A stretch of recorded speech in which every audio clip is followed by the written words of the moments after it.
दोस्तों, हम जब कभी भी अपने जीवन में कुछ करना चाहते हैं तो हम सोचते हैं कि परिस्थितियां हमारे अनुकूल होनी चाहिए। और अगर आपकी परिस्थितियां जरा सी भी आपके प्रतिकूल होती हैं तो आप यह मान लेते हैं कि अपनी परिस्थिति की वजह से आप कमजोर पड़ रहे हैं और इस तरह से आपकी जिज्ञासा ही समाप्त हो जाती है।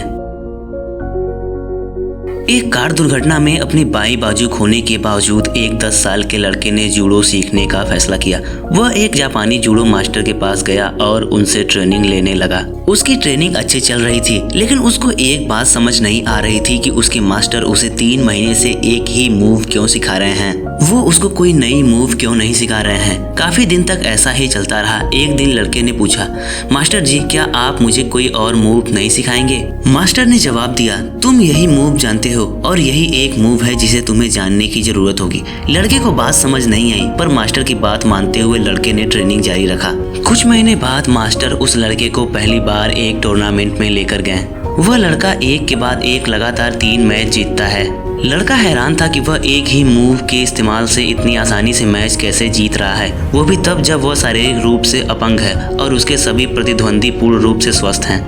और इस तरह से वह लड़का फाइनल में पहुंच चुका था। फाइनल मैच में उसका विपक्षी फाइटर उसकी तुलना में अधिक मजबूत और अनुभवी था।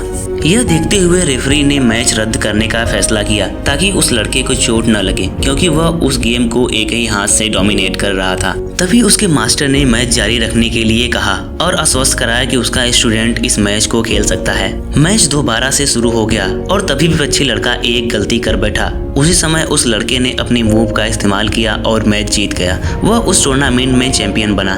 घर लौटते वक्त मास्टर और वह लड़का टूर्नामेंट के बारे में बातें कर रहे थे।